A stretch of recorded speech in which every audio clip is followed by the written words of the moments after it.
आपका स्वागत है। मैं हूं आपके साथ लक्ष्मी राजपूत। बुलेटिन की शुरुआत करेंगे बड़ी खबर के साथ। आपको ये बड़ी खबर बता देते हैं, सोनीपत से है।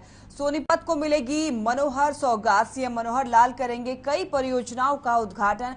परिवहन मंत्री नितिन गडकरी भी रहेंगे मौजूद। निर्माणाधीन फ्लाईओवर का भी जल्द होगा पूरा काम। ये बड़ी खबर आपको बता रहे हैं सोनीपत से।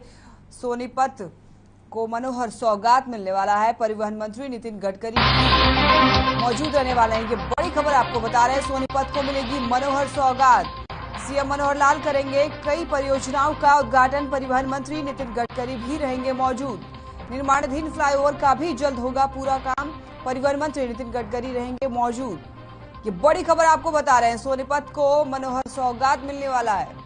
सीएम मनोहर लाल करेंगे कई परियोजनाओं का उद्घाटन। परिवहन मंत्री नितिन गडकरी भी रहेंगे मौजूद। निर्माणाधीन फ्लाईओवर का भी जल्द होगा पूरा काम। परिवहन मंत्री नितिन गडकरी भी रहेंगे मौजूद। ये बड़ी और अहम जानकारी आपको बता रहे हैं, सोनीपत को मनोहर सौगात मिलेगी। सीएम मनोहर लाल करेंगे कई परियोजनाओं का उद्घाटन। परिवहन मंत्री नितिन गडकरी भी रहेंगे मौजूद। ये बड़ी खबर आपको बता रहे हैं, सोनीपत से। सोनीपत को मिलेगी मनोहर सौगात। सीएम मनोहर लाल करेंगे कई परियोजनाओं का उद्घाटन। और परियोजनाओं का उद्घाटन करते समय परिवहन मंत्री नितिन गडकरी भी रहेंगे मौजूद। निर्माणाधीन फ्लाईओवर का भी जल्द काम पूरा होगा। ये बड़ी और अहम जानकारी, सोनीपत को मिलेगी मनोहर सौगात। सीएम मनोहर लाल कई परियोजनाओं का करेंगे उद्घाटन।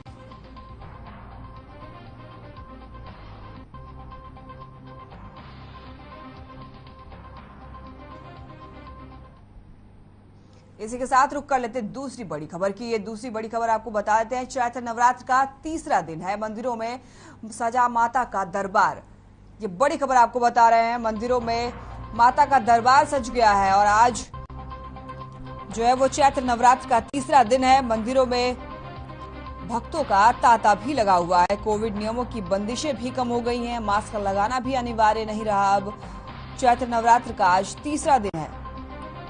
भक्तों में काफी ज्यादा उत्साह देखने को मिल रहा है। मंदिरों में माता का दरबार सज गया है। कोविड नियमों की बंदिशें भी कम हो गई हैं। और कोविड नियमों की बंदिश कम होने से भक्तों में काफी ज्यादा खुशी देखने को मिली है।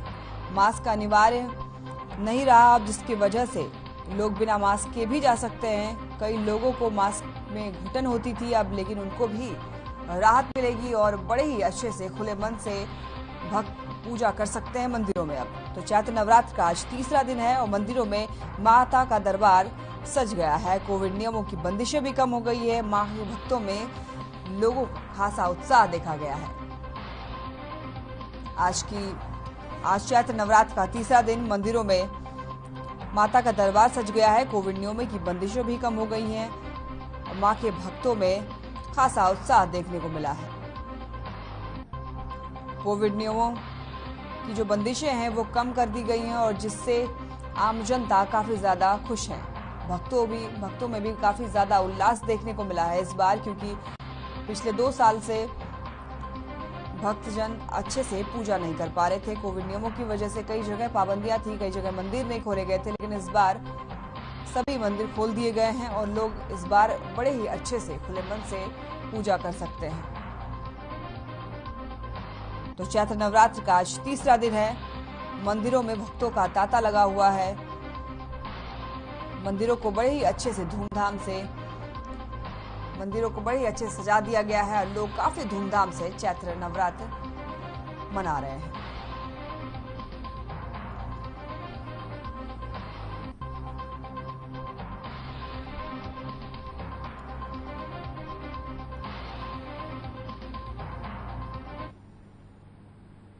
मुख्यमंत्री मनोहर लाल ने जींद के सफेदों को करोड़ों की सौगात दी। सीएम ने कई परियोजनाओं का उद्घाटन किया और कई परियोजना का शिलान्यास किया। साथ ही इस दौरान रैली को संबोधित करते हुए विरोधियों पर जमकर भी निशाना साधा। और देखिए ये रिपोर्ट।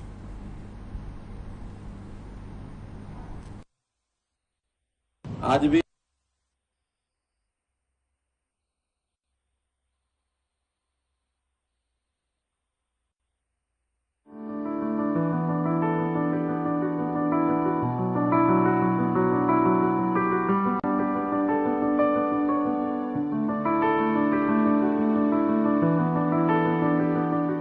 मुख्यमंत्री मनोहर लाल सफीदों में 3 अप्रैल को बीजेपी की जिला स्तरीय रैली में पहुंचे, जिसमें उन्होंने जिले को करोड़ों रुपए की विकास परियोजनाओं की सौगात दी। 60 करोड़ 19,26,000 रुपए से शुरू होने वाली 9 परियोजनाओं का शिलान्यास और 75 करोड़ 2,96,000 रुपए से पूरी हुई परियोजनाओं का उद्घाटन किया। दरअसल बीजेपी नेताओं ने मुख्यमंत्री को जिले भर की 1200 से ज्यादा मांग भेजी हुई है। मुख्यमंत्री इन मांगों की भी घोषणा कर सकते हैं। आपको बता दें कि रैली की तैयारियों को लेकर बीजेपी नेता पिछले कई दिनों से लगे हुए थे। ये सारी जो चाहे तो नई बनाने वाली है, चाहे उसको चौड़ा करने की बात है और चाहे उसको मुरम्मत करने की बात है, ऐसी कुल मिलाकर ये है 46 सड़कें जो सभी विधानसभाओं की डिमांड मेरे पास आई हुई है, चाहे वो सफीदो है, कहीं नरवाना है, जुलाड़ा है, जहां सभी डिमांड आई है। इन डिमांड्स को पूरा करने के लिए 54.5 करोड़ रुपया ये मंजूर किया जाता है। 40 सड़कें, इसकी लिस्ट डिप्टी कमिश्नर के पास पहुंच जाएगी। संबंधित जो अधिकारी नेता वो डिप्टी कमिश्नर साहब से कौन सी सड़क है वो वहां जाकर ले लेंगे। आइए आपको ग्राफिक्स के जरिए दिखाते हैं कि किन परियोजनाओं का मुख्यमंत्री ने किया उद्घाटन। 226 करोड़ की घोषणाएं जींद के लिए। सफीदो जींद रोड 7 मीटर से 10 मीटर होगा। भमेवा गांव में राजकीय महिला कॉलेज। लुधाना गांव में अनाज मंडी। मुआना को ब्लॉक का दर्जा। हांसी ब्रांच नहर पर बनेंगे 8 पुल। बोहतवाला में 33 केवी सब स्टेशन। इसके अलावा सड़कों के विस्तारीकरण में निर्माण शामिल है।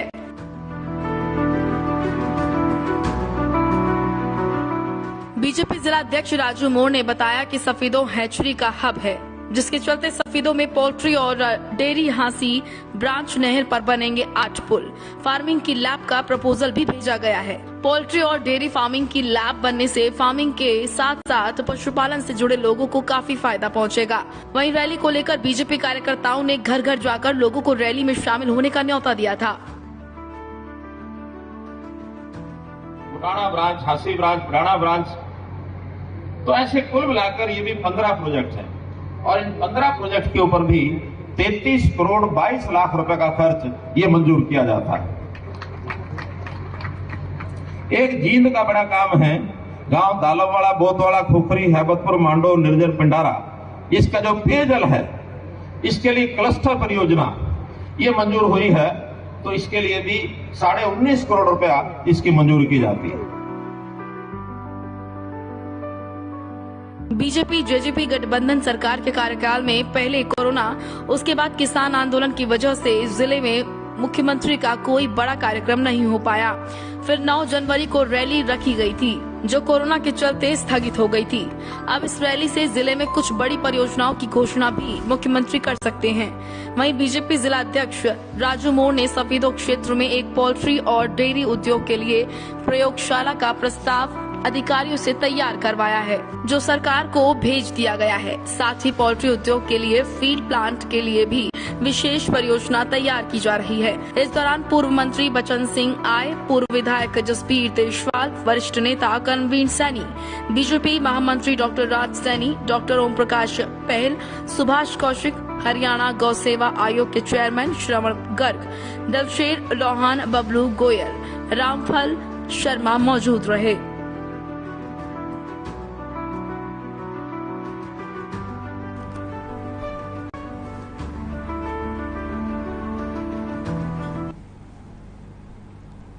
करनाल को भी सीएम ने करोड़ों की सौगात दी है। सीएम ने 32 करोड़ की परियोजनाओं का शिलान्यास किया है और इस मौके पर सीएम ने लोगों को संबोधित करते हुए कहा है कि पूरे हरियाणा की जनता जब तक साथ है तब तक हमारी मजबूती का संदेश हम देते रहेंगे, तब तक कहीं कुछ बिगड़ने वाला नहीं है। सीएम ने कहा है कि चंडीगढ़ हरियाणा की राजधानी थी और रहेगी। तो वहीं सीएम मनोहर लाल ने आप और कांग्रेस दोनों पर ही जमकर निशाना साधा। वहीं सीएम ने गेहूं की खरीद और नियम 134A पर भी अपनी बात रखी है।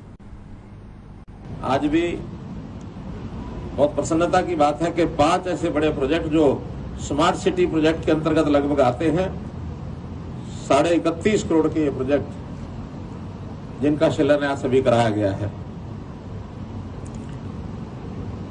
बधाई देता हूं मैं अपने पार्षद नवीन जी को कि जो इनके ही वार्ड में जो इन्होंने पिछली बार एक मांग की थी कि कैलाश गांव में और एक हॉकी का स्टेडियम बनना चाहिए, इन्होंने जमीन उपलब्ध करा दी थी, तो आज उसका शिलान्यास हुआ।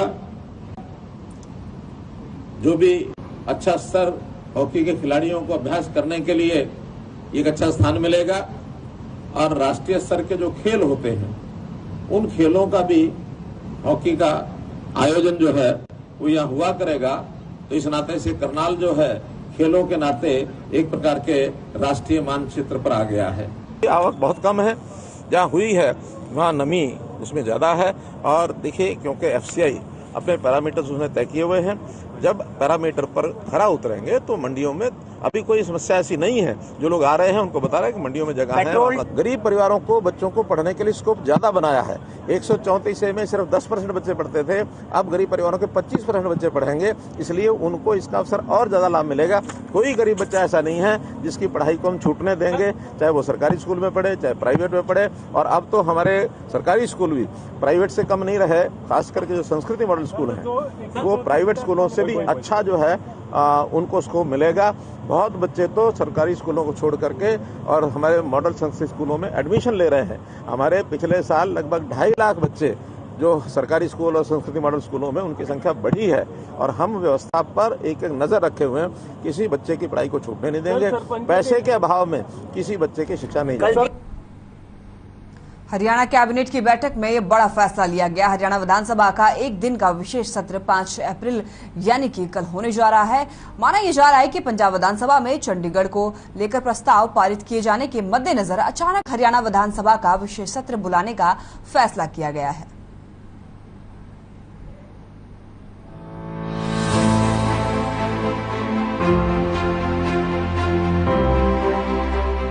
चंडीगढ़ विवाद पर बढ़ती चर्चा के बीच विशेष सत्र बुलाए जाने से मुद्दा गर्म हो चुका है। राज्य की बीजेपी सरकार ने चंडीगढ़ पर केंद्रीय सेवा नियमों के संबंध में प्रस्ताव पारित करने के लिए बैठक बुलाई है। पंजाब और हरियाणा के बीच चंडीगढ़ को लेकर रार छिड़ गई है। पंजाब सरकार ने पिछले शुक्रवार को विधानसभा का विशेष सत्र बुलाकर चंडीगढ़ पर अपना हक जताकर एक प्रस्ताव पास किया था। इसके बाद से हरियाणा सरकार लगातार भगवंत मान सरकार पर हमलावर हो रही थी। इसी सिलसिले में अब हरियाणा सरकार ने 5 अप्रैल को विशेष सत्र बुलाने का फैसला लिया है। इसी सिलसिले में हरियाणा विधानसभा अध्यक्ष ज्ञान चंद गुप्ता ने भी पंजाब सरकार को घेरा है और भगवंत मान पर सिलसिलेवार तरीके से शब्दों के बाण चलाए हैं। देखिए, 1 अप्रैल को जिस प्रकार से पंजाब की सरकार ने आनन फानन में चंडीगढ़ के ऊपर पंजाब के ऊपर अपना दावा प्रस्तुत करने के लिए एक प्रस्ताव पारित किया, मैं समझता हूं कि उसकी कोई आवश्यकता नहीं थी।